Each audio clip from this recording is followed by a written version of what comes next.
the Ocean Life Park here in Genova, welcoming our fans and getting ready to welcome in our boats after this 2,200-mile leg to the grand finale.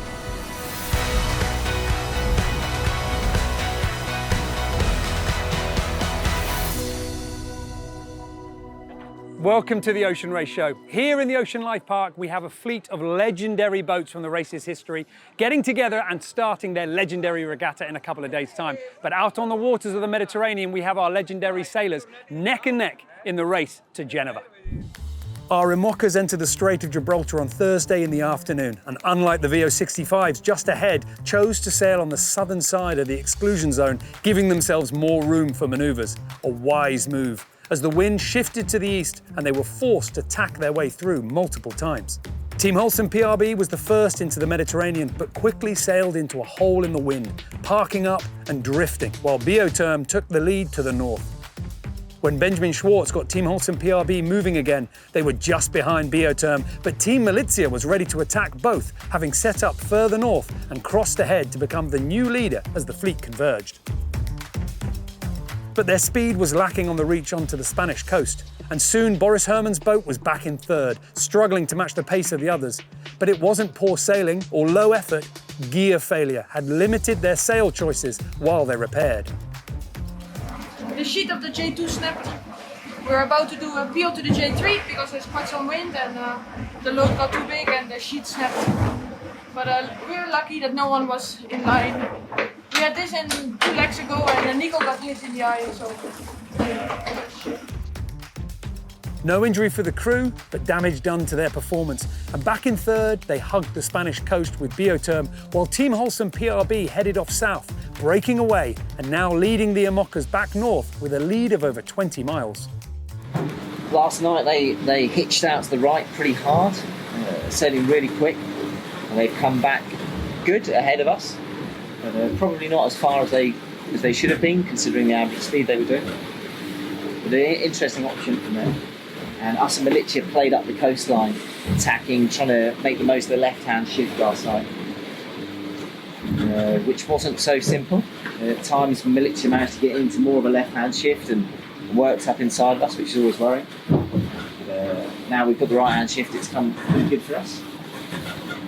We've caught back up the Volvo fleet, which is interesting because they should be quite a bit quicker than us. And yeah, other than that, it's been a beautiful sunrise this morning. The sea's flat, and we know we've got a lot of work to do before the finish line.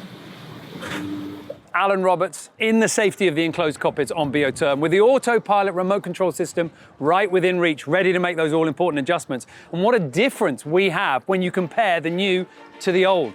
This is New-Zealand Endeavour. It won the race in 93-94. Grant Dalton was the skipper, and you couldn't be more exposed in this kind of boat. This was facing the waves head on.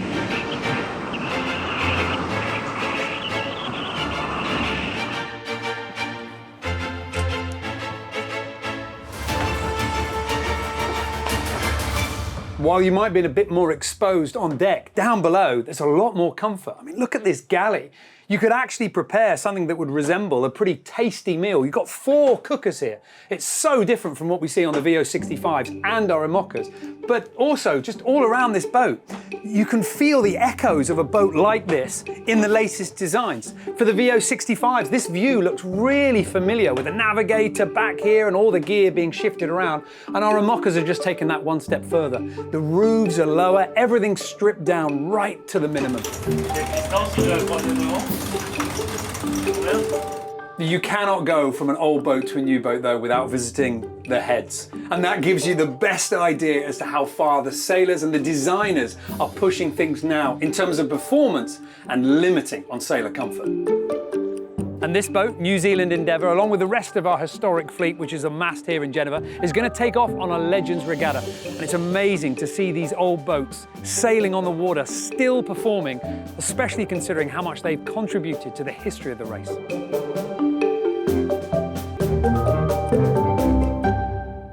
Now, you may have seen some incredible footage over the last couple of days of the VO65 fleet and Team Yayo coming into contact with some orcas off the southern coast of Spain. And I'm joined now by Lucy Hunt, a marine biologist working for the Ocean Race.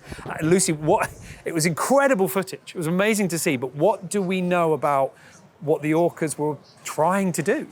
Yeah, it's a bit of a mystery still. There's only one actual study done on it that was published last year, and really they're still trying to figure it out. More money probably needs to go into research, but these animals for the last 3 years have been coming closer contact with boats. As they're passing the Gibraltar Straits, they seem to be interested in sailing boats. Yeah. Sailing boats with a spade rudder is what's coming out of the study. They seem to have more interest in that type of sailing boat.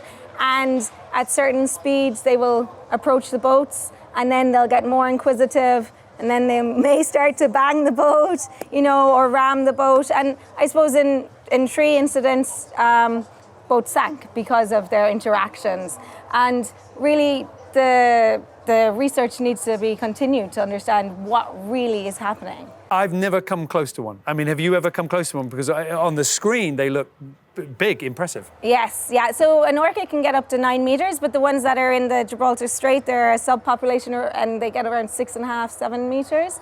And I have come across orca off the west coast of Africa and in Antarctica, and they are amazing animals. You feel so privileged to actually get close to one of these. So I think for the people that are going through, not all of the boats that are going through the Gibraltar Strait are having these more scary incidents. There's other boats that are passing through too, and the orca are there, but not actually approaching them. So it is an amazing experience to see orca in the wild. Whoa. Oh God. Dramatic scenes on the way to the Mediterranean, but now our 5 VO65s are through the Strait of Gibraltar. While WindWhisper Racing Team had already completed nearly 200 miles of Mediterranean sailing, the other VO65s were just exiting the Strait of Gibraltar. Mirpuri Trifort Racing Team were in second place, at the front of the chasing pack, but it wasn't by much. Viva Mexico had made up the miles with a turboed approach to Gibraltar, and now Eric Brockman was alongside Team Yayo with the 3 boats only a few miles apart. Perhaps the navigators all agreed on what the best route was, or maybe the teams lacked the confidence to break away, but along with Austrian Ocean Racing powered by Team Genova, the 4 VO65s stuck together, bouncing from south to north, while WindWhisper Racing Team, out in front and sailing in different breeze to the south of the islands, stretched ahead. But inshore, there is always the option of sea breeze, something that the other boats were looking for. So we went for the inshore option and going for the sea breeze. And as you can see around us, it's actually feeling really nice. The boats outside are slowly getting less and less breeze. So we were really happy with what we're doing here. And we were about to make big gains, at least we expected to. And now the masthead zero cable just broke. And we're trying to find a solution. Hopefully we find one. And otherwise it's going to be a very painful rest of the race. Our VO65s and Moccas continue to push on to Genova. But behind them, 11th Hour Racing Team, delivering their boat to this finish line, is making good, steady progress. They'll be coming into the Strait of Gibraltar at the end of play today, and they should be arriving a day or maybe 2 days behind the rest of the fleet. Out in the water, in terms of positions, it's all about WindWhisper Racing Team. In the VO65 class, they are the only boat that is doing over 10 knots of boat speed. And our 3 Moccas are being locked down by Team Holcim-PRB in the lead. But with the islands splitting the groups and the winds throwing up a lot of challenges for the navigators, the question is, who is going to arrive first into the grand finale?